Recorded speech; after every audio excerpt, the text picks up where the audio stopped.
Who would you consider as the most badass person in history? Witold Pilecki, a Polish resistance fighter who voluntarily went to Auschwitz to get intel on what was happening and then proceeded to escape, survived the war and was later executed by the USSR. Inmate 4859. Helge Meyer, also known as God's Rambo, a Danish special forces officer who bought a 1972 Camaro and turned it into an armored beast so he could deliver humanitarian aid in war-torn Yugoslavia during the civil war and ethnic cleansing. Galvarino. He was a fierce Mapuche warrior that had both of his hands chopped off as punishment when captured by the Spanish during the Arauca War. Rather than slaughter Galvarino, the Spanish sent him back to the Mapuche to send a message. But instead of causing the Mapuche to surrender, it had the opposite effect. Galvarino decided to have 2 knives lashed to the stumps where his hands used to be. He learned to fight without hands while using the knives as weapons. Less than a month later, Galvarino fought with the Mapuche against the Spanish again. Around 3,000 Mapuche warriors engaged 1,500 of the Spanish on November 30, 1557, at the Battle of Malaripu. Although they didn't win, Galvarino killed several of the Spanish before the army of 3,000 were all killed. If I remember correctly, he was offered a chance to live at the end of that battle, but he basically told them that he was going to fight them until they killed him, so they killed him. Witold Pilecki volunteered to Auschwitz death camp and escaped it to report what was happening there to allies of Poland. No one gave a frick at the time. I think Pilecki is the ultimate unit of badassing. Even in his kangaroo court trial he declined to show any sign of surrender. Desmond Doss, an army medic in World War II who was constantly belittled and abused by his battalion and superiors for refusing to use a weapon as it went against his beliefs. Then, when he landed in Okinawa and more than half of his battalion was shredded by Japanese machine gun fire, Desmond Doss crawled through the dirt over the course of several days to as many of his injured allies as he could and dragged them all the way back to the 40-foot cliff they had scaled up from, then lowered them to safety. Some of these injured men were lying 15 ft from the enemy machine gun itself, and all the while Doss wore his medic helmet, which stood out like a giant bullseye on a battlefield where the Japanese soldiers were ordered to kill doctors first to crush morale. In the end he had saved the lives of 75 men, and survived with an arm fracture from a sniper round and several pieces of shrapnel embedded in his body from when he tried to kick a grenade away from him and his men. He is the only soldier without a gun to be awarded the Medal of Honor. Peter Fruchen. He was a Danish explorer, journalist, author and anthropologist. He is widely known for his exploration of the Arctic Circle and discovery of vast areas of Greenland. He was an indigenous rights activist, having married an Inuit woman. He escaped a death warrant issued by the Third Reich for punching Nazis, received an Academy Award for the Best Motion Picture in 1933, won the $64,000 question as a contestant on the game show. He wrestled a polar bear and won. And as if this all wasn't enough, he escaped a near-death encounter in a blizzard by fashioning a spade out of his own frozen fesses. Dang, impressive guy. Took a turn at the end that I was not expecting though. Maria Oktyabrskaya. Her husband was killed in World War II, so she sold all her possessions, bought a T-34 tank, and went into the army. I didn't know you were supposed to bring your own tank. That teenage girl that was the sole survivor of a plane crash and made her way through the Amazon. She's definitely up there. That one Mexican lady who hunted down the cartel who killed her daughter. I probably wouldn't consider her the most badass human in history, but she's up there.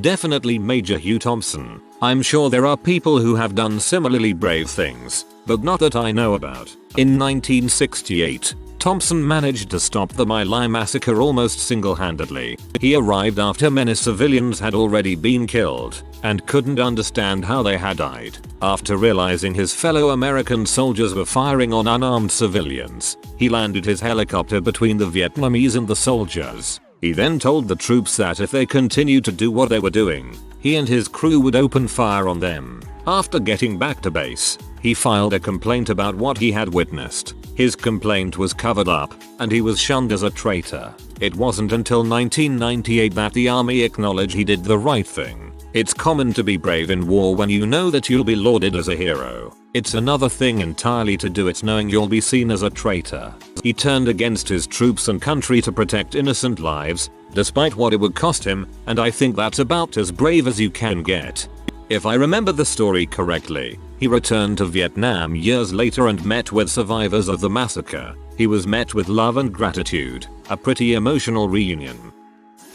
IDK if it's true, but a story about a kid getting his limb bitten off by a shark. The uncle was with him. The uncle dragged the shark out of the water and retrieved said limb from shark. Believe the kid made a full recovery. Leo Major, or the American who shot down a Japanese Zero with his pistol while parachuting. That's badass.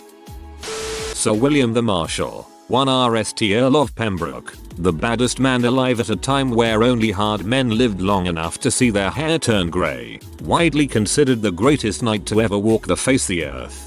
Defeated over 500 knights in tourney combat, is the man the code of chivalry is based on. Defeated the greatest knight in France, handily, in a one-on-one duel at the Battle of Lincoln in 1217. In his motherfucking 70s, effectively ruled England off and on through his regencies for decades. Signatory of the Magna Carta. He gets my vote. Came here for this. You left out so much, but there's only so much one can type. George R.R. Martin based Sir Bear sitting on this guy. Hence the quote, "Even now I can cut through the 5 of you like carving a cake." He wasn't joking, lol. Mad Jack Churchill, no relation. On D-Day, he stormed the beach armed with a broadsword and a longbow. He has the only confirmed kill with a longbow in World War II. At one point he was captured, escaped, and later found playing his bagpipes. Dude was a freaking legend. Rahul Wallenberg. During World War II he posed as a Swedish ambassador and confidently lied through his teeth at Nazis for years to save tens of thousands of Jews from the Holocaust. There were instances of him flagging down trains bound for death camps, and yelling at the machine gun-toting SS men that Swedish citizens were on board, handing out homemade fake passport documents to as many Jews as possible as he went. He got away with it for so long because fascists have a thing for confident authority figures. The guy was captured by the Red Army in 1945 and likely died in a gulag. Christopher Lee, not the most badass person that ever lived but definitely one of them. Dude fought Nazis and was knighted, also was in a metal band and has been in lots of movies. He was also present at the last, public, use of the guillotine in France. Frick it, everyone's mentioning historical figures and people who made the news, but I want to nominate my dad's cat who took buckshot to the chest, shattering his leg and leaving gaping wounds in his chest cavity, who then played on literal survival mode for a fortnight before making it home, with an infected, gangrenous almost, hole in his chest. The buckshot just barely missed his heart from the vet's inspection. He got anesthetic whilst they cleaned up the infection and closed up the entry and exit wounds. He lived a relatively long and very happy life afterwards with his pegleg passed on from old age. R.I.P. Puds. I second this badass cat. Ben Salomon. Dude was just a dentist who got drafted into World War II. He was tending to injured soldiers when 4 Japanese soldiers entered the tent and killed a man he had just saved. This man killed all 4 of them, then grabbed a machine gun and fired upon the incoming Japanese forces, letting the injured escape. They say when his body was discovered, 98 enemy troops lay dead in front of him. He had been shot 72 times and bayoneted over 24 times before he died. What a legend. Harriet Tubman. She was barely 5 feet tall, experienced spells because of a traumatic brain injury, repeatedly snuck into the South to free slaves, was a spy and led an armed assault during the Civil War. Experienced spells because of a traumatic brain injury, and by that you mean got a brick flung at her early in her life, which hit her squarely in the head, caving it in slightly, and for the rest of her life just sorta soft rebooted at random. Just clonk sleepy time with no warning. And yet she still made so many successful trips. Alan Turing. Single-handedly saved millions and had to live a miserable life after. He was a badass and a genius who deserved a much better life, but his work was not single-handed. Bletchley Park was a collaboration of heroic geniuses.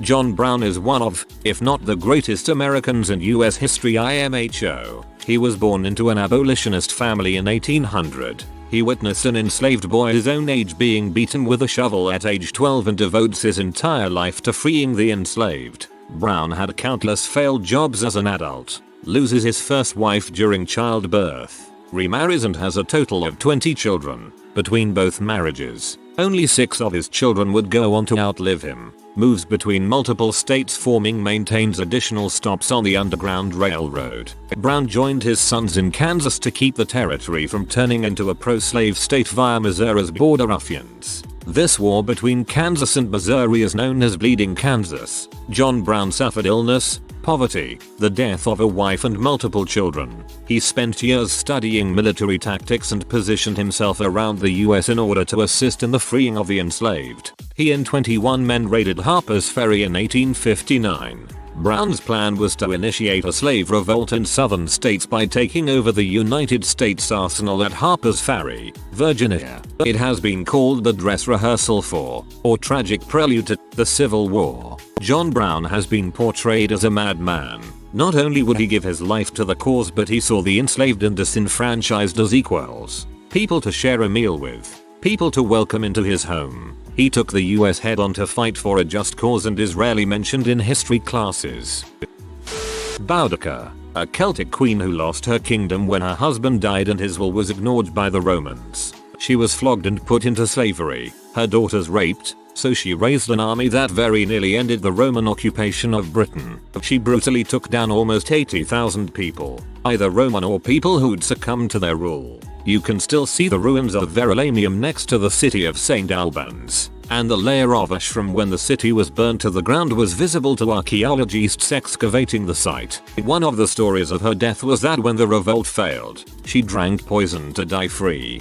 In the British archaeology there's something called the Boudicca layer. She fricked the Romans crap up so hard that she has her own layer in the archaeological record after only a year. Also Boudicca means victory. She was the first Queen Victoria. Rasputin was a scary sob, and reportedly a hell of a hard guy to kill. May not deserve the top spot, but he's up there on the list, assuming badass isn't restricted to good people. Most of the stuff about his death were lies by the people who killed him to make him seem evil.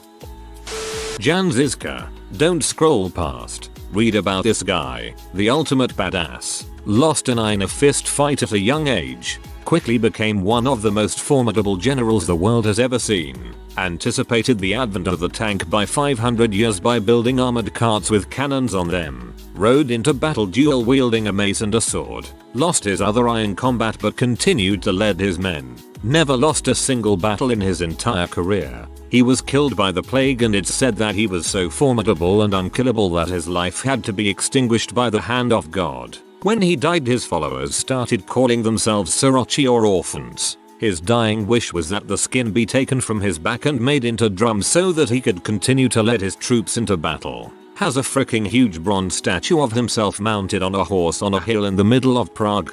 Man, there is something that touches my heart thinking of soldiers a generation down being led to battle by his back skin drums, with young soldiers getting pumped thinking about how their fathers was led into battle looking at the back that's beating them forward. It's just powerful. Marie Curie, first woman to win a Nobel Prize and first person to win 2 Nobel Prizes, chemistry and physics, coined the term radioactivity, discovered 2 elements, radium and polonium, and ended up dying for her work from radiation poisoning. Her belongings will still be radioactive for another 1,500 years. Dead set legend. Olga of Kiev slaughtered all the rulers from the nation that killed her husband and literally burned down an entire village just because she felt like it. Mr.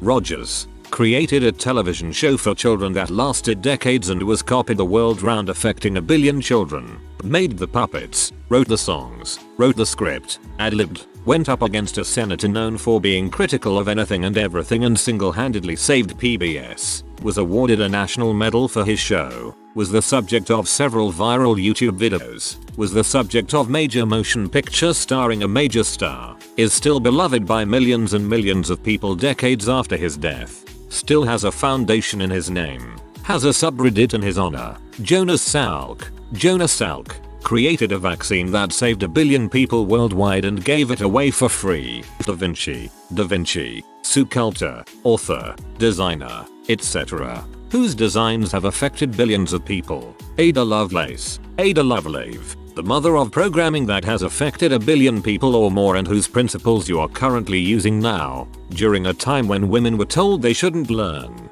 Morris Hillman, who, the guy invented more vaccines than anyone, saving billions of people from death and disease. Bad but, I don't know who you consider a bad but these are people I do. My grandfather was a Page 51D fighter pilot in World War II. He had an impressive career, albeit being shot down 3 times. The last time he was downed, he foraged and found shelter behind enemy lines, was taken in by a Polish family and recuperated in a barn for 6 months. When he was finally brought home, he stole a plane and flew it to a base where a girl he had been wiring messages to. He was absolutely hammered and didn't lock in the landing gear, bottomed out, set the plane on fire, was arrested. The girl ran out, fought through the police and gave him a kiss. She wound up being my grandmother. After an incredibly fantastic and challenging life, he wrote an autobiography called A Piece of Cake. When he told me the story about the love-fueled crash and burn, he offered me another round of blackberry brandy. I was 18 and already wasted. He was 80 and called me a candy butt and forced me to go drink for drink. I eventually passed out. At 7 AM the next day he woke me up with black cats, small firecrackers, under the bedsheets and told me it was time to gun break one of his horses. Cardiac kid. Shoot at me on the horse but try not to hit me. Still wasted, I saw 2 of him and made sure not to shoot between them. I also ran over his head with a tractor. He stood right up, dusted off his cowboy hat, and told me not to tell grandma. Damn it, I miss him.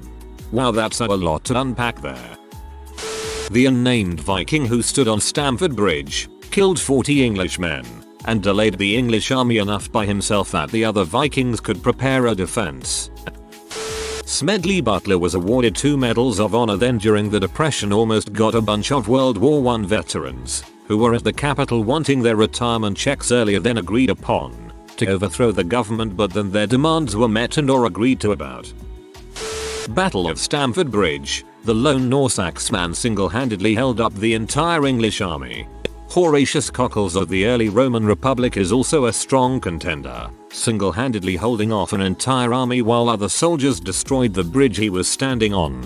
He was so effective that the invading Clusium soldiers just resulted in lobbing swords at him to see if it would work. He eventually got a wound to the arse, called for bridge to be pushed down and jumped into the Tiber, swimming to safety. Another story, from the same conflict, Gaius Museus Skibala, who was a young Roman who volunteered to assassinate the king of Clusium, making his way into the enemy camp disguised as a fleeing slave. Unfortunately, due to a mix-up, Gaius killed an advisor rather than the king. The king interrogated Gaius and threatened to throw him into the fire unless he revealed a further plot to kill him. Gaius casually walked over to the fire and stuck his hand in without flinching. The king, clearly unnerved by the absolute balls on the kid, just tells him to gfo the camp. Gaius doesn't stop there though. As he's leaving, he warns the king that there's an agreement between all the Roman youth that they will individually attempt to assassinate him, staggering their attacks by a drawing of straws. It meant that pretty much anyone the king didn't know personally was a potential assassin. The king decided to frick off and lift the siege. Canadian Rambo aka Leo Major. Dude liberated an entire town in the Netherlands by himself while injured in World War II. Heck yeah, Leo was awesome. Took a German tank over, solo, went head to head with an SS patrol, killed 4 and lost an eye to a phosphorus grenade, went on to become a sniper, and that's just the first paragraph from his Wikipedia page about his life. Dude was a legend. Despite all the crap he did that should have gotten him killed, he died in 2008 at 87, home in Canada. Daniel Inouye, senator from Hawaii, World War II vet, Japanese American who had to prove himself every step of the way through the European theater of operations, and to me an honest to goodness hero. In 1943, when the US Army dropped its enlistment ban on Japanese Americans, Inouye curtailed his pre-medical studies at the University of Hawaii and enlisted in the Army. 6. He volunteered to be part of the segregated all Nisei 442nd Regimental Combat Team. This army formation was mostly made up of second-generation Japanese Americans from Hawaii and the mainland. Inoue was promoted to sergeant within his first year, and he was assigned as a platoon sergeant. He served in Italy in 1944 during the Romano campaign before his regiment was transferred to the Vosges Mountains region of France, where he spent 2 weeks in the battle to relieve the Lost Battalion, a battalion of the 141st Infantry Regiment that was surrounded by German forces. He received a battlefield commission to second lieutenant for his actions there, becoming the youngest officer in his regiment. At one point while he was leading an attack, a shot struck him in the chest directly above his heart, but the bullet was stopped by the $2 silver he happened to have stacked in his shirt pocket. He continued to carry the coins throughout the war in his shirt pocket as good luck charms, until he lost them shortly before the battle in which he lost his arm. On the 21st of April, 1945, Lieutenant Inoue was grievously wounded while leading an assault on a heavily defended ridge near San Terenzo in Liguria, Italy, called the Col Musatello. The ridge served as a strong point of the German fortifications known as the Gothic Line, the last and most unyielding line of German defensive works in Italy. As he led his platoon in a flanking maneuver, 3 German machine guns opened fire from covered positions 40 yards away, pinning his men to the ground. Inoue stood up to attack and was shot in the stomach.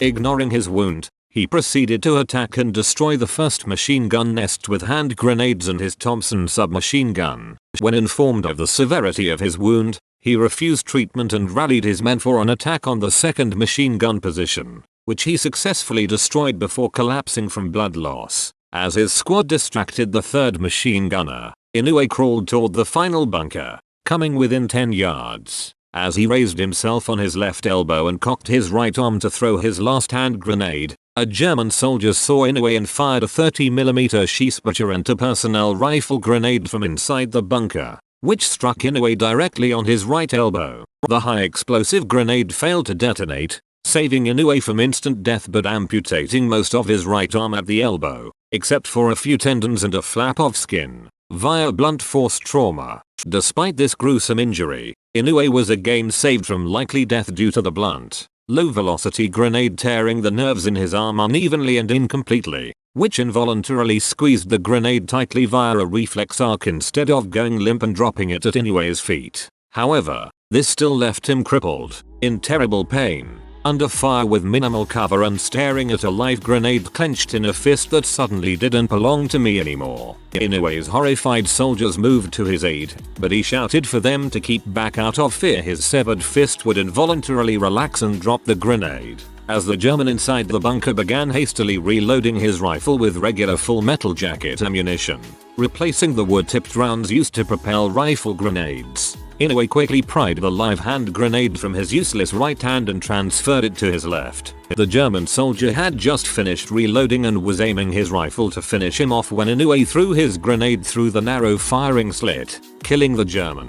Stumbling to his feet with the remnants of his right arm hanging grotesquely at his side and his Thompson in his offhand, braced against his hip, Inoue continued forward, killing at least one more German before suffering his fifth and final wound of the day, in his left leg, which finally halted his one-man assault for good and sent him tumbling unconscious to the bottom of the ridge. He awoke to see the worried men of his platoon hovering over him. His only comment before being carried away was to gruffly order them back to their positions, saying nobody called off the war. TLDR. Blew up several German machine gun bunkers with mad grenades as he got shot in the stomach, lost an arm, and had to throw left-handed, then told the rest of the platoon to keep going because crap wasn't done with. Blocked a bullet with silver dollars, went home to Hawaii, became a senator, and if he'd run for president I'd have voted for him. Absolute badass. A little fun fact, he had a son who became a killer guitarist and played in the great DC punk hardcore band Marginal Man. Diprasad Pun, the Gurkha who took out 1530 Taliban single-handedly when surrounded. I was told a story of Gurkha in World War II where they were going on a joint operation and the plan was being explained to them. It was an airborne operation, behind enemy lines, very small chance of surviving. Afterwards they were asked if they wanted to back out or if they had any questions. The Gurkha leader said they would go if the pilot would fly as low as possible and try to fly over grass when they jumped. They didn't know they would be given parachutes. These psychos were willing to just jump out of a freaking plane. 1. Pugil Garcia aka Garbo. Guy was an educated, die-hard anti-fascist Spaniard during World War II. Approached the British offering to spy for them. They turn him down.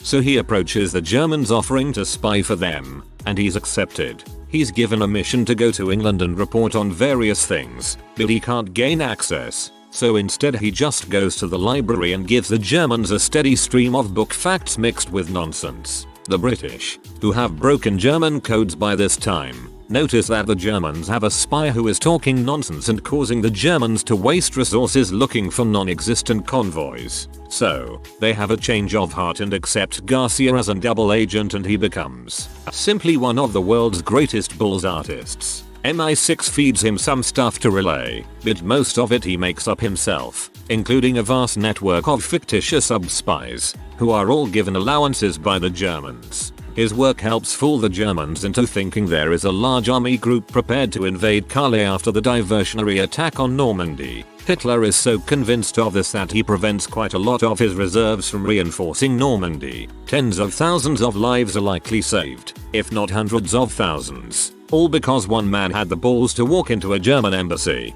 offer to be a spy, and then feed the Nazis a steady stream of bulls. And they never figured it out. In the waning days of World War II, 1. Pugil Garcia received the Iron Cross from the Nazis for his services as a spy. One of Garcia's classic tricks to ensure trust was to send actual intelligence either just too late or in the middle of the night, way too early in the morning when no one would receive his message. He constantly berated the Nazis for their laziness and wasting his time and got away with it. LOL. If you are new to the channel, you can subscribe. I publish new videos every day. Until then, check another video.